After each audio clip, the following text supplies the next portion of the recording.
Good afternoon, students. Our today's topic is related to the features of public sector enterprises. So, I am going to tell the features of public sector organization. The first feature is state ownership. बच्चे here state means the government ownership. Okay, whether it is state government or it is central government. If any public organization is started or established by the state government, the ownership will also be in the hands of state government. Okay beta, the ownership of the government enterprises is either entirely with the central government or state government or local government of any country. Okay beta, so the state ownership means the ownership is in the hands of government. Second is state control. Here also state means government control. If the ownership will be in the hands of government, then control means to say that the decision making power is also in the hands of government, whether it is state or central government.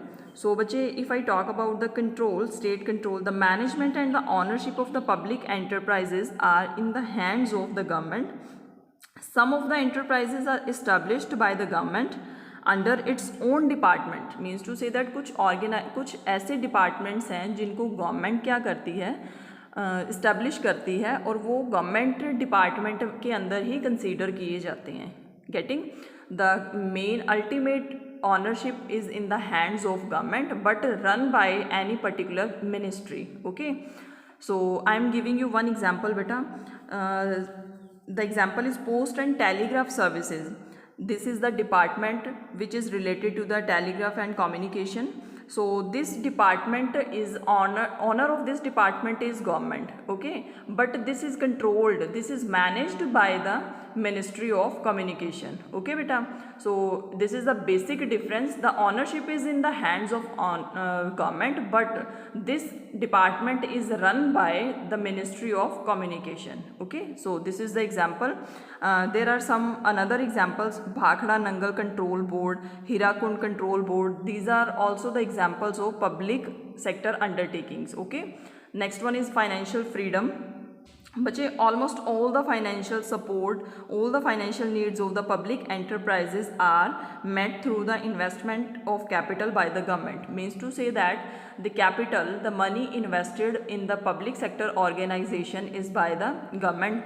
But nowadays, if any government department wants to raise their funds from the general public, then they can help from the public also. Okay, means to say they can take the help from the general public by issuing the shares and debentures and all that. These are also very much popular in public sector also. Okay, next one is service motive.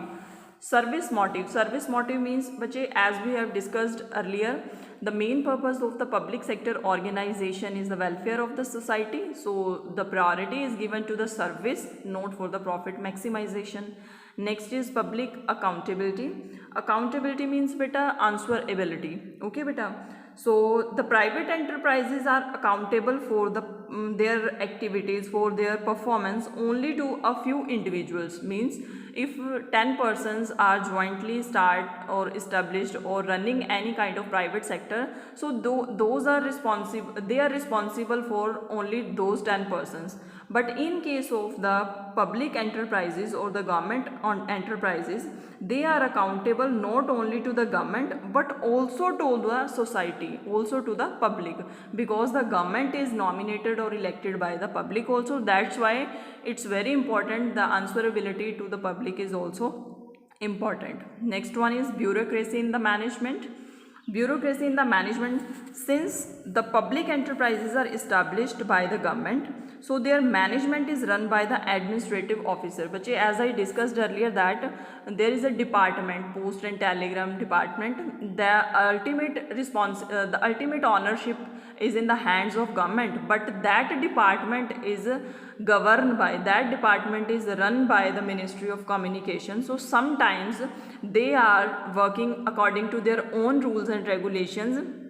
If government wants to change any kind of policy, if government wants to formulate any or implement any kind of policy, then they have to consult that ministry. Okay, so sometimes any decisions which are important to take by the government without the consultancy of that particular ministry of the department, it's not possible. So in simple terms we can say that sometimes the delay in the decisions is also there. Okay, when the controlling power, or we can say that the running power, is going to the hands of in another departments, another ministries.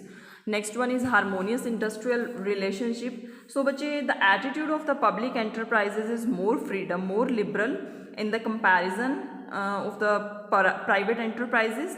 These enterprises adopt the policies which are beneficial for the employees, society, consumer, and the ultimate of the entire society. Means to say that the public enterprises, government companies, should be considered all the factors, all the industries, not for themselves only.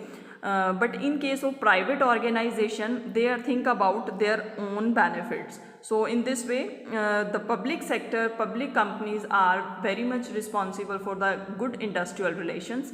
Useful for all the sections, beta. The public enterprises do not serve any particular section of the society, but are the beneficial for all the sectors of the society. Means to say that one communication department which is run by the Ministry of Communication but controlled or honored by the government, but this department is work for all over the country, not for a particular region, particular state, particular city. Okay, so in this way the public sectors are useful for all the sections of the society. Then last one is monopoly. So bache, what does it mean, monopoly?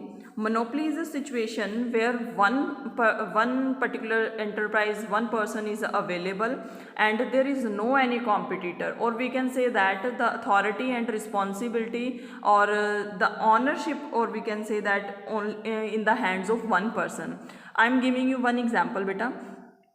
If I talk about the railways or post and telegraph services, this sector is established or run or managed by the government only. No other sector can join in this departments. Okay बेटा, means अगर railway की हम बात करें तो Railways जो है इसकी जो मोनोपली है कि ये गवर्नमेंट के पास ही है, इसका जो सारा इस्टेब्लिशमेंट से लेकर इसको रन करने का है. जो departmental undertakings are also part of the public sectors, it is not a separate part. Okay बेटा, so railway department, if any ministry is running this department, so it is also considered under the public sector, but any private sector cannot run this department. Okay beta, so this is the monopoly of the government in a few departments, just like railways, post and telegram departments, and atomic energy is one of them department.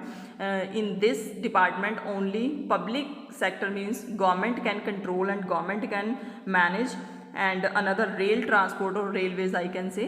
So these are the departments which are run, honored and controlled by the government only. No other enterprises, no other sectors can manage all these departments. Okay beta, so these are the basic features of the public sector organizations. Thank you so much.